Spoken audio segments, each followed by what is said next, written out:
messieurs, bonsoir et bienvenue au rendez-vous de l'environnement sur Eden TV. La toute première d'ailleurs pour le compte de cette année, rentabilité des plantations de fruitiers au Bénin, bonne pratique d'installation des plantations et défis. C'est bien sûr le thème que nous allons aborder tout au long de ce numéro de votre émission au code de l'environnement avec mes invités qui sont déjà en plateau avec moi. Bonsoir Moutikou. Bonsoir, monsieur Arthur. Comment est-ce que vous portez? Très bien et puis heureuse année. Merci beaucoup à vous. Merci. Merci, c'est un plaisir de vous avoir sur ce plateau. Le plaisir est partagé.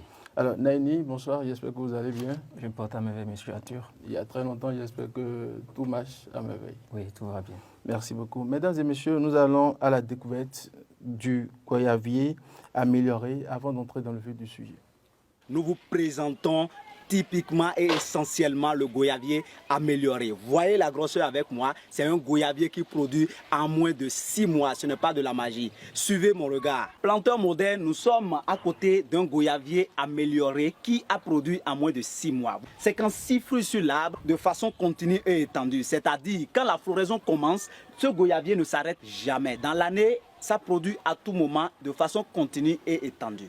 Alors, chers clients, chers planteurs modernes, ceux qui continuent toujours pas à douter qu'un goyavier amélioré ne peut pas produire en moins de 6 mois, le site de production et d'expérimentation de Moutikou Plan Bénin est ouvert 24 heures sur 24 afin que vous veniez toucher au bout du doigt la réalité du travail que nous abattons dans le domaine de la production végétale. Alors, planteurs modernes, nous continuons toujours pas à vous apporter des preuves que le goyavier amélioré produit en moins de 6 mois. Depuis le site de production toujours de l'entreprise Moutikou Plan Bénin, vous voyez ce goyavier avec une petite taille. À 5 mois déjà, ça commence pas à produire. Voyez avec moi les fleurs, c'est de la réalité, ce n'est pas de la magie. C'est le travail que nous abattons dans le domaine de la production végétale pour aider à faire avancer la lutte dans le domaine de l'environnement. Allez, retour sur ce plateau, Moutikou, c'est bien sûr vous qu'on a aperçu tout à l'heure au travers de cet élément d'entrée de jeu. Quand on parle de rentabilité d'une ferme, qu'est-ce que cela voudrait dire? Merci, monsieur Arthur. Il faut au primo se réjouir déjà de voir ces actions pratiques sur les antennes de la télévision Eden TV. Merci d'ailleurs pour le promoteur et pour toute l'équipe de Eden TV et ici au Bénin. Alors, quand nous parlons de rentabilité, pour aller terre à terre, je pense que dans le contexte de la production végétale, en ce qui concerne la production des plants fruitiers, c'est quand vous investissez 10 000 francs dans le processus d'acquisition des plants et jusqu'à l'installation et le suivi. Et au bout du rouleau, vous commencez par maximiser du profit et des bénéfices par rapport à votre investissement. Vous investissez 10 000 francs, vous commencez par gagner 20 000 francs, 100 000 francs. On peut déjà parler de rentabilité dans le contexte de la production des plants fruitiers et l'installation. Alors, Naini, on parle de rentabilité de ferme ici. En tant qu'expert, qu'est-ce que vous avez à dire? Déjà, merci, monsieur Arthur, de m'avoir invité à nouveau. Bon, par rapport à cela, comme l'a dit mon prédécesseur, je n'aurai pas beaucoup de choses à ajouter. Quand on parle de rentabilité, d'accord, c'est déjà la capacité à une ferme, d'accord, de générer des sources de revenus, d'accord, supérieures au coût de la production, comme monsieur Moutikou l'a dit. C'est-à-dire par rapport à ce qu'on a utilisé, par exemple, comme intrant, tout ce qu'on a eu à acheter, quand on regarde au fait la ferme, quelles sont les rentabilités? Parfois, la rentabilité dépend aussi, d'accord, du coût de la production, c'est-à-dire la capacité, par exemple, du goyavier, par exemple, qu'il a présenté, Tout à fait. à générer au fait des fruits. Juste pour un instant, sur le nombre que le goyavier doit générer normalement, en termes normaux, je n'ai pas bien... Voilà, dépasse normalement la norme, ou bien si c'est dans les normes, on peut dire que c'est rentable. C'est rentable. Ok, d'accord. Alors, M. Moutikou, dites-nous, justement par rapport au sujet, quelles sont les dispositions, précautions et mesures à envisager par les promoteurs qui nous suivent et qui s'investissent dans ce domaine-là? Merci, M. Arthur. Avant de revenir à cette question, je vais faire une parenthèse. Nous, pour mettre un peu plus de la lumière par rapport à la question de rentabilité. Un peu plus pour renchérir encore l'intervention ou l'opinion de mon confrère. Et il faut noter également que la rentabilité dans le contexte de l'installation des fermes, par exemple, dans les plants fruitiers, a un rapport avec le rendement. le rendement de ces plants. Donc ça va de pair. Ça va de pair, parce que c'est le volet économique, ça a un aspect économique. Et quand le taux de rendement de ces plants fruitiers est vraiment excellent, au fur et à mesure, les chiffres d'affaires s'augmentent et il faut réellement prendre en compte ce volet lié aux paramètres de performance des plants que nous mettons en terre dans nos fermes.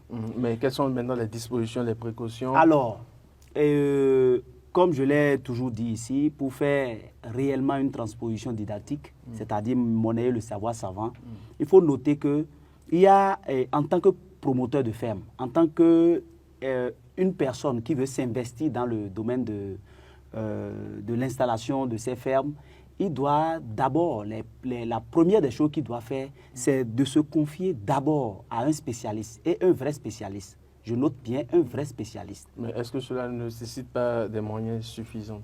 Bon, et je pense que s'il a l'ambition, une vraie ambition de maximiser des bénéfices, de réussir dans son projet de plantation, il n'a pas le choix. C'est péremptoire pour lui de réellement se confier à un vrai spécialiste, un spécialiste praticien qui a des expériences qui a des expériences sur le terrain. Pour votre cas personnel, comment est-ce que ça se passe? Vous faites appel à des experts? Non, moi étant déjà spécialiste, et je pense qu'il y a beaucoup de promoteurs de fermes qui se rapprochent de nous pour avoir les appuis conseils d'abord et pouvoir maîtriser les essences qu'il faut mettre sur leur ferme. Donc vous-même vous occupez de ça? Voilà, c'est notre spécialité et nous sommes dans la danse depuis quelques années et nous continuons toujours pas à bosser dedans. Alors, entre autres les mesures, après avoir eu le spécialiste qui peut déjà vous conseiller sur les paramètres de performance des plants que vous devez mettre sur vos fermes, il faut veiller à ce que les procédures d'installation soient réellement respectées. Respecte les normes. Respecte réellement les normes. Quand nous faisons allusion au piquetage, qui doit prendre en compte les équidistances. Et le rôle du piquetage, par exemple, lorsque vous respectez le piquetage en fonction des essences données, des spéculations données. Il y a, par exemple, pour l'anacadier, on doit respecter les équidistances de 10 mètres, sur 10 mètres sur 10, qui nous fait 100 plants à l'hectare, ou 5 mètres sur 5, qui nous fait 400 plants à l'hectare. Ce qui permet le rayonnement optimal solaire entre les plants et le vent passe aisément et ça permet une bonne productivité. Le taux de rendement est réellement excellent, est réellement au rendez-vous. Et mis à part cela, nous allons sur le volet suivi et entretien de ces plants après la mise en terre de ces plants-là.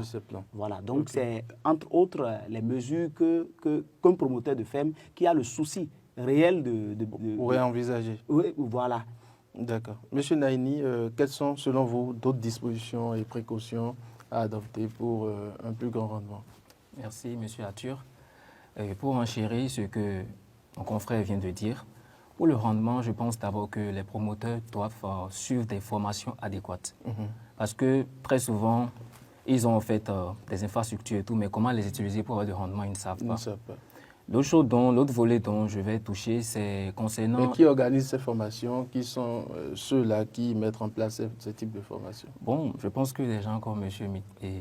Moutikou, ils sont bien placés pour faire ce genre de choses parce que c'est des gens du terrain, d'accord? Ils sont en contact direct avec ces promoteurs-là. Moi, je vais toucher le côté paie post-récolte. Donc, je pense que pour avoir des rendements, le tout ne suffit pas parce que la ferme donne peut-être un grand rendement, mais il faut avoir des techniques de stockage et de conservation. Pour conserver. Tout à fait. Donc, si par exemple un promoteur investit, d'accord, dans le stockage et conservation de ses fruits, il pourrait avoir ces fruits-là durant une longue période, durant l'année, vous voyez, au lieu que ça se gâte. L'autre volet, c'est d'investir dans la transformation. Parce que s'il investit dans la transformation, je pense que s'il s'approche peut-être des infrastructures de transformation et tout, il peut s'entendre sur un pourcentage. Peut-être si je donne peut-être un sac d'orange, par exemple, on peut s'entendre sur un pourcentage de combien j'aurai après la transformation. Donc, en investissant dans les structures de transformation et dans les infrastructures de techniques de post-récolte, je pense qu'ils peuvent trouver des solutions par rapport à cela. D'accord, parfait. Moutikou, quel conseil à présent aux promoteurs de fermes pour des investissements quand même rentables? Parce que le tout ne suffit pas d'avoir les terres, comme il a dit, le tout ne suffit pas d'avoir des superficies, mais l'objectif que tout le monde vise, c'est quand même des investissements rentables? Quels sont les conseils que vous leur prodiguez?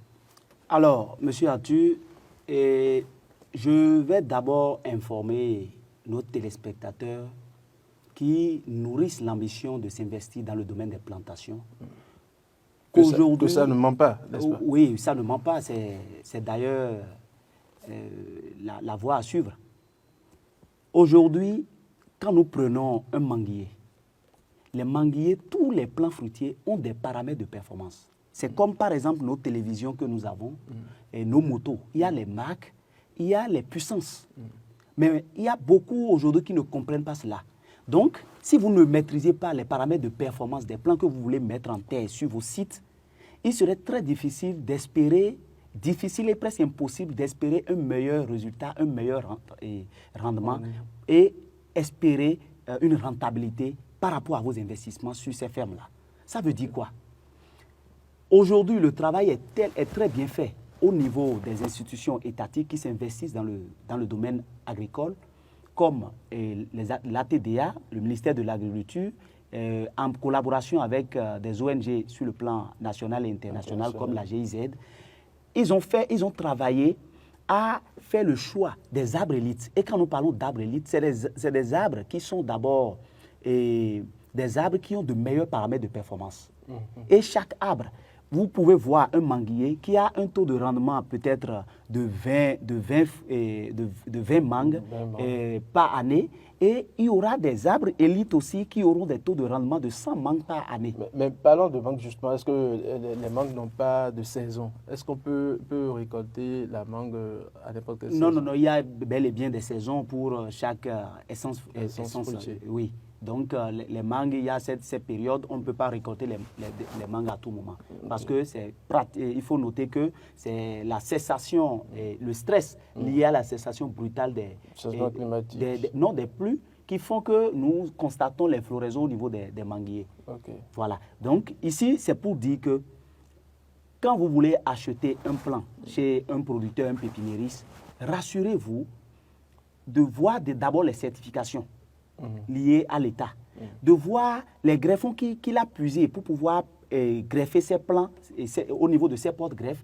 Ces greffons-là ont été puisés de quel arbre élite? Mais on peut avoir, on peut avoir ces certifications, mais ne pas produire quelque chose de bonne qualité. Vous êtes non, il est très difficile. La DPV, la direction de la production végétale, il y a des spécialistes qui passent sur chaque site chaque année pour certifier cela.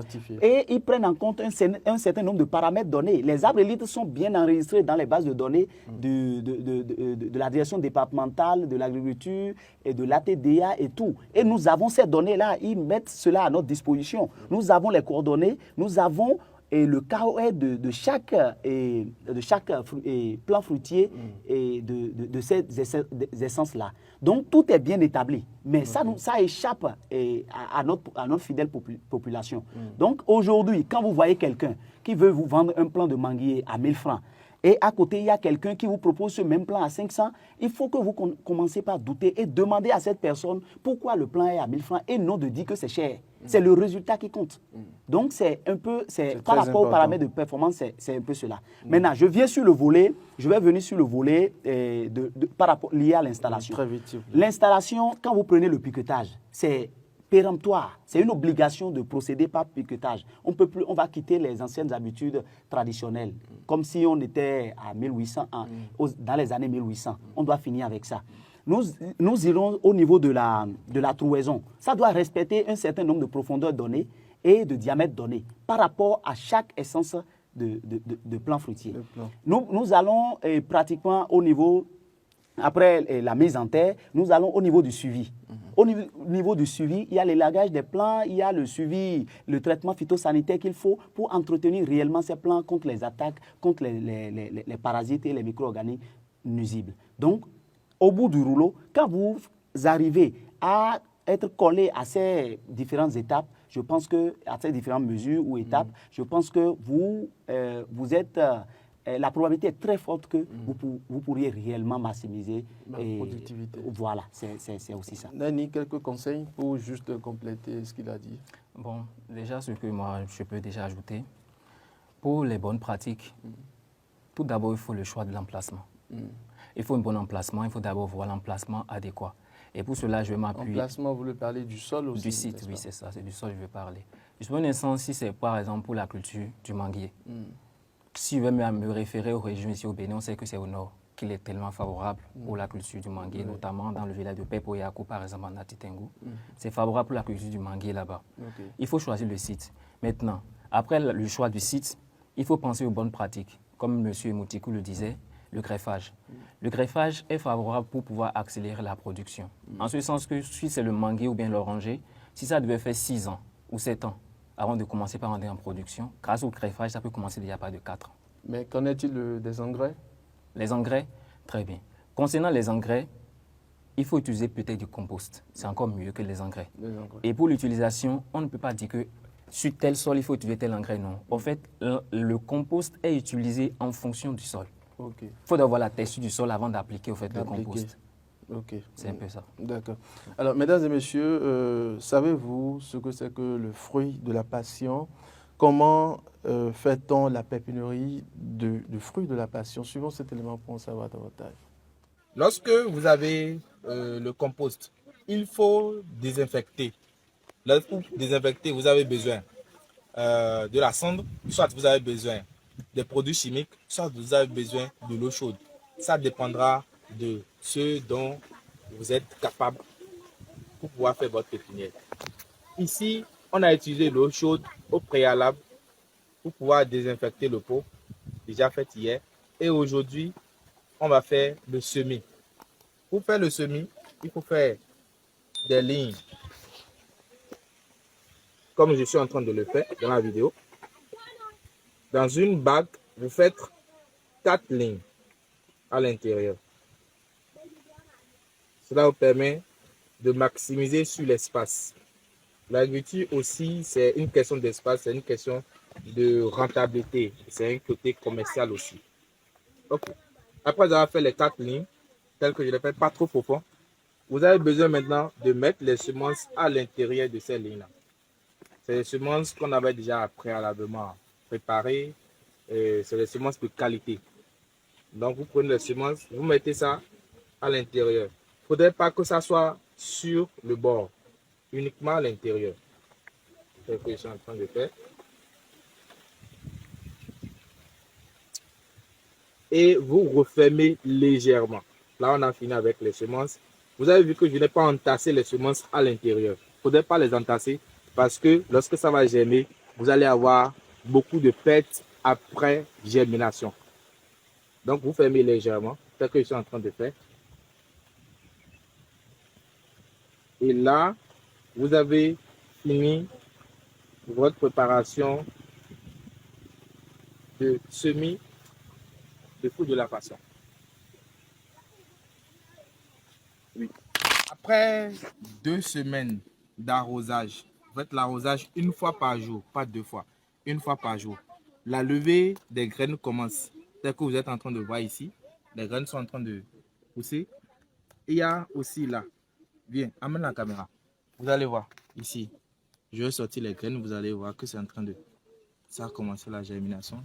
Vous observez. Là, c'est des bonnes graines qui ont été utilisées pour pouvoir faire la pépinière. Donc, la germination est au top. D'ici 2 semaines encore, toute cette bac sera complètement pleine et vous aurez des plants déjà bonnes pour le repiquage maintenant dans des petits pots. On passe des bacs pour passer maintenant aux petits pots et après on va à la plantation. Donc, je vais vous montrer dans la suite ce qu'il faut faire. L'étape qui suit, c'est le semis. Alors, nous allons y revenir, je vous le rassure. Monsieur Moutikou, dites-nous, quelles sont vos appréciations? Bon, les appréciations sont quand même sont très très bonnes.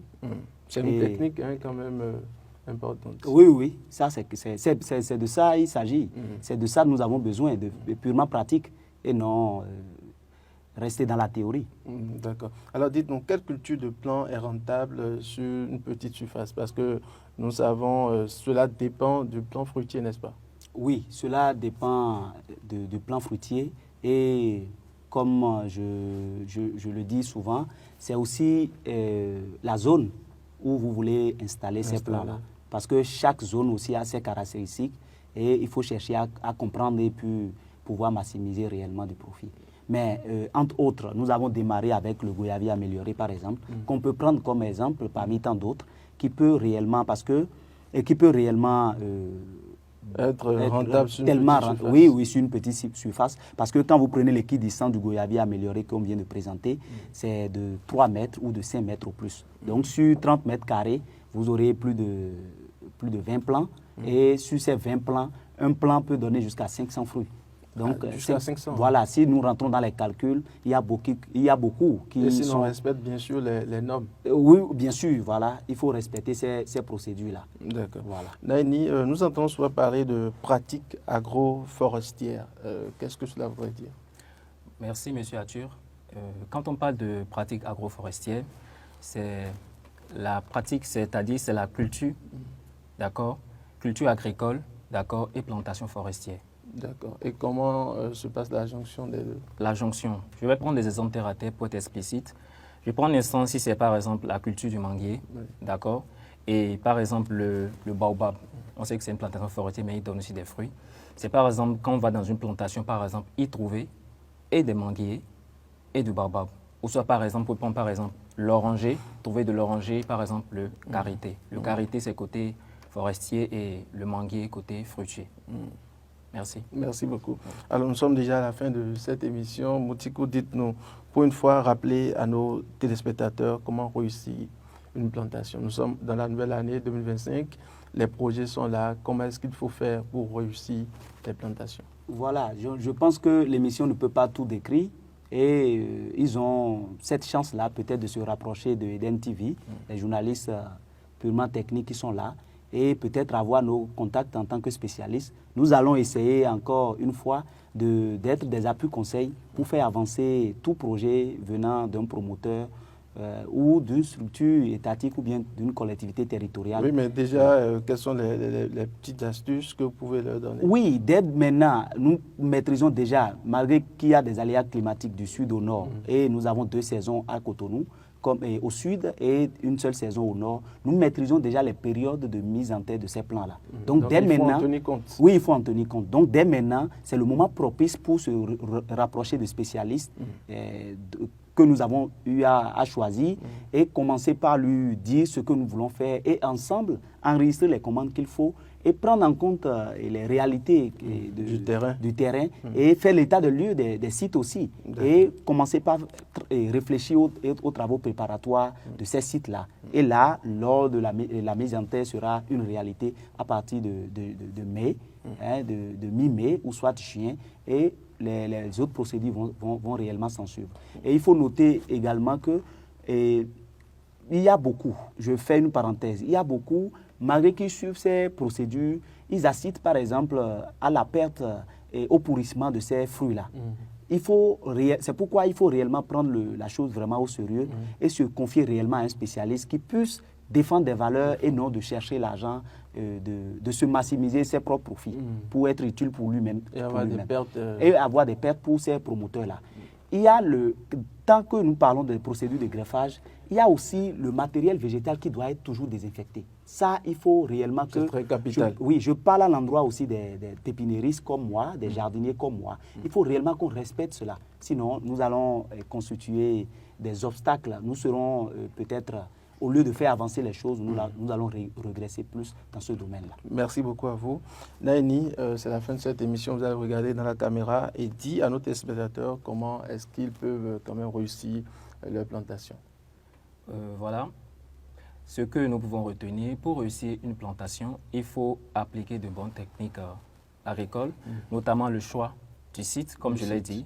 Pour ceux du Nord Bénin, je les suggère la culture du manguier, d'accord, qui est très rentable. Parce que lorsqu'on prend le manguier, sur un hectare, on peut avoir 150 plants de manguier.